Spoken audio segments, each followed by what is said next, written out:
You keep calling yourself lazy or behind. Even after you've tried planners, motivation videos, and fresh starts, what if the real problem isn't your effort, but one thought pattern that quietly sabotages every plan you make? In this video, I'll share 6 proven tools from psychology and neuroscience that break that pattern and help you rebuild confidence, focus, and follow through. Fast. Your brain isn't built to tell you the truth.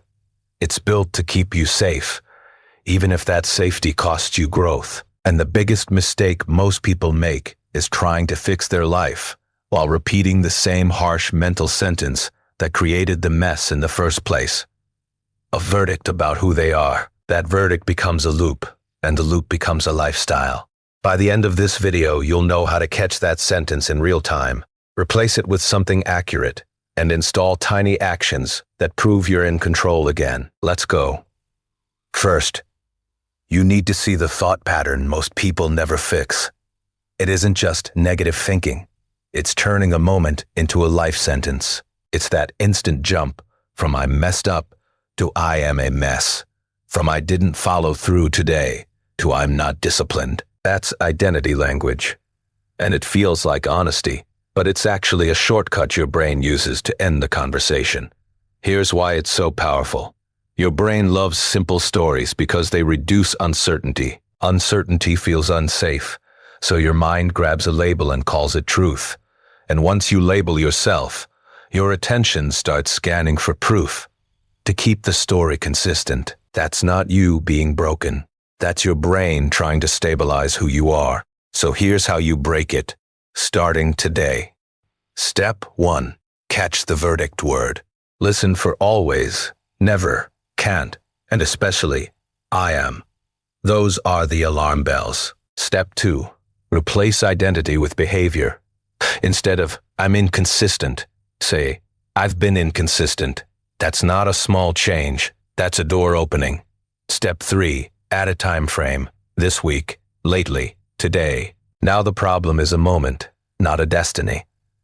And step 4. End with a next step, not a motivational speech. A move. So I'll do the smallest rep now. Common mistake. Trying to replace the verdict with hype. Don't go from "I'm terrible" to "I'm amazing." Your brain won't buy it. Go to accurate. Go to trainable. "I'm practicing." Quick pattern interrupt. If your phone glitched once, would you throw it away or would you restart it? Treat your mind the same way. A glitch isn't a label. Now once that verdict sentence is gone, you'll notice the next trap. And this one is sneaky, because it makes you feel like you're losing, even when you're improving. Your brain is a bad news magnet. Your mind naturally gives more weight to problems than progress. One awkward moment can outweigh 10 wins. One mistake can replay for days. One weird look from someone can feel like a sign you should never try again. That's called negativity bias, and it's a survival feature.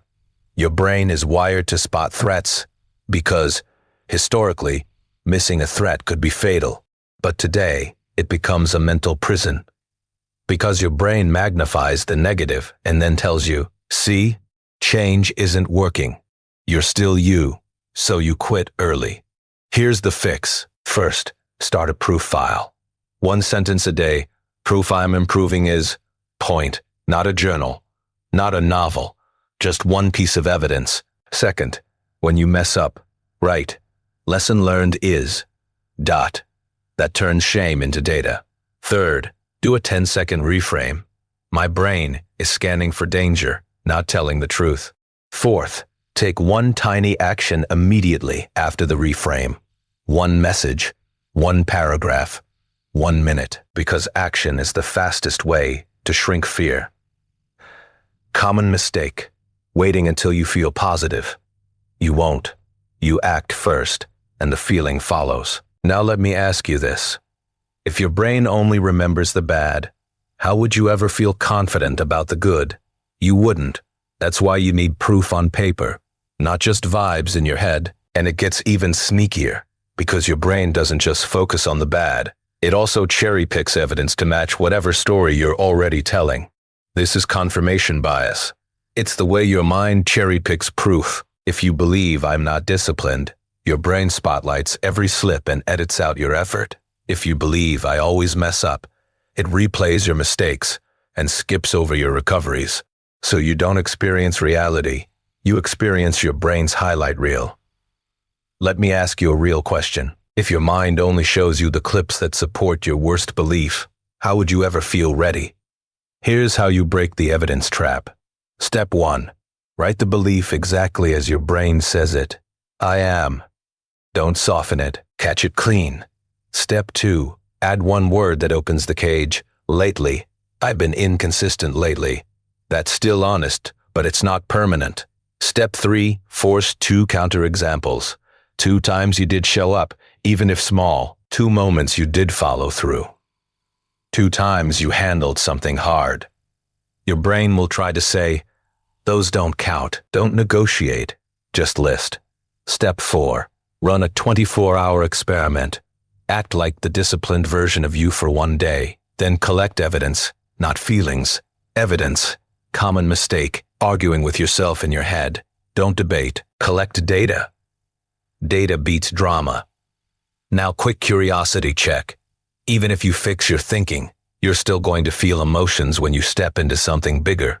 And this is where most people lose control, because they believe the next lie.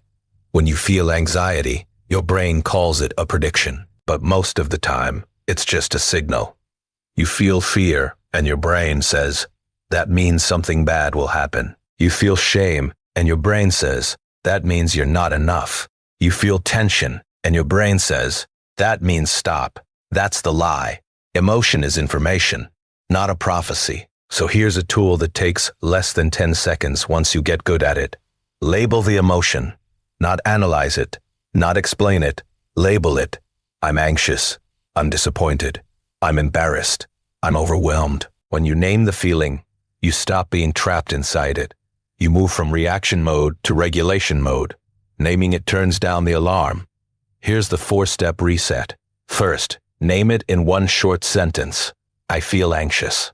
Second, locate it. It's in my chest. It's in my throat. It's in my stomach. That pulls you out of the story and into the body. Third, add a normal reason. Because this matters to me, that turns panic into meaning. It reminds you, I'm not in danger. I'm in growth.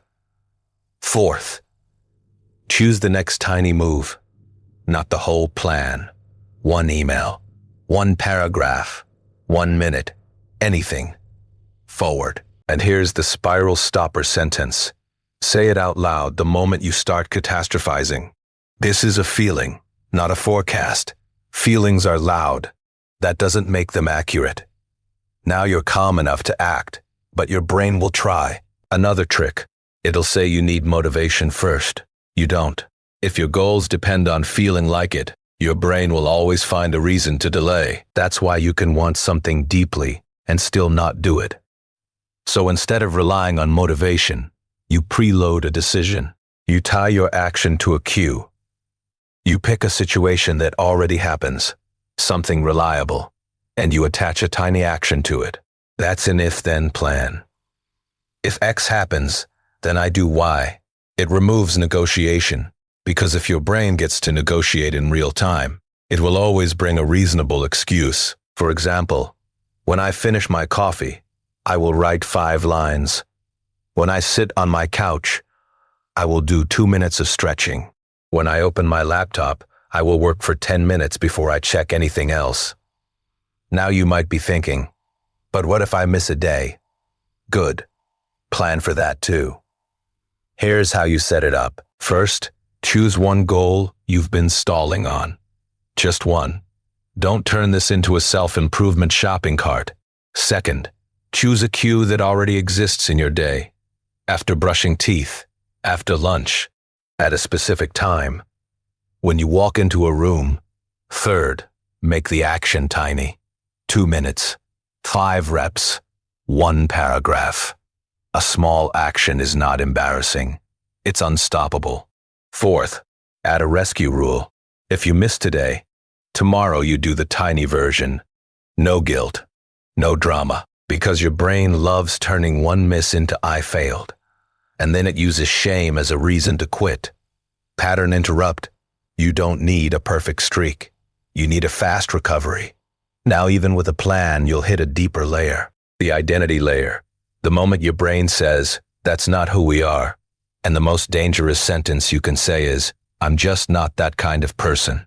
Because once you label yourself, your brain starts protecting the label. It will sabotage you to stay consistent. It will keep you small, to keep you familiar. So you change your language from labels to training. Instead of "I'm not disciplined," you say, "I'm training disciplined." Instead of "I'm bad at this," you say, "I'm practicing." Instead of "I can't," you say, "Not yet." That "not yet" matters. It keeps the door open. It stops the sentence from becoming a life sentence. Try this simple identity reframe. Catch the label. The moment you say "I am," followed by something limiting, pause. Swap it to training language. "I'm practicing showing up." "I'm learning how to focus." "I'm getting better at handling discomfort." Then prove it with 1 rep today. 1 attempt, 1 uncomfortable action.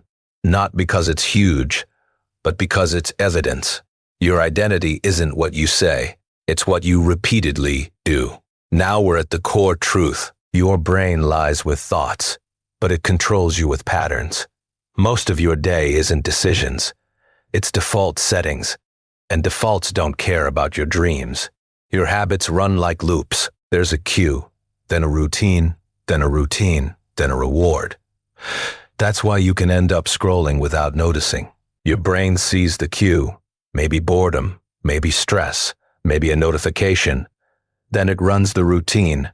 Then it collects the reward, and it calls the whole thing normal. The goal is to redesign the loop. Here's the reset. First, find the cue. When do you slip? What time is it? Where are you? What are you feeling? What's in your hand? Be specific. Vague awareness doesn't change behavior. Second, keep the reward, but swap the routine. If the reward is relief, don't fight relief. Redact it. If stress is the cue and relief is the reward, your new routine can be a 2-minute walk, 10 deep breaths, or 1 page of journaling. Same reward. Better routine. Third, make the good habit easier than the bad one. Put the tool in sight. Remove friction. Move the distraction away. Don't rely on willpower when you can use design. Fourth, add small novelty a couple times a week. A new playlist, a new location, a slightly harder version, not to overwhelm you, just to wake your brain up and keep learning alive. Your mind pays attention to new. Use that. Now I want you to do a quick future test with me. Picture your future self in 30 days if you change 1 loop. Just 1. How do you wake up? How do you carry yourself? What do you trust about yourself? Bayol, picture 30 days if you don't. Same loops, same excuses, same quiet frustration. Which pain do you want? Because here's the truth. You can avoid discomfort now, or you can avoid regret later. You don't get to avoid both, so let's lock this in. The thought pattern most people never fix is the verdict sentence, turning moments into identity. Then your brain's negativity bias makes the bad feel bigger than the good. Then confirmation bias cherry picks proof to keep the story alive. Then emotions spike, and your brain treats feelings like forecasts. Unless you label them, then motivation tricks you into waiting. Unless you use if-then plans. And finally, your habits run your life on autopilot. Unless you redesign the loop and make progress easier than the old pattern. Remember, you're not broken. You're trained, and training can be changed. The only difference between feeling trapped and feeling free is repeated tiny actions that prove, I can steer this. Don't wait until another month disappears, and you're still saying the same harsh sentence about yourself. Start with the easiest step today. Label 1 emotion and do 1 2-minute action.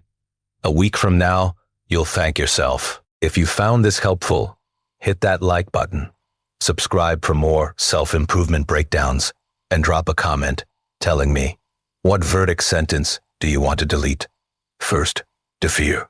And if you want the next step, Check out the next video on building habits that actually stick. Thanks for watching, and I'll see you in the next one.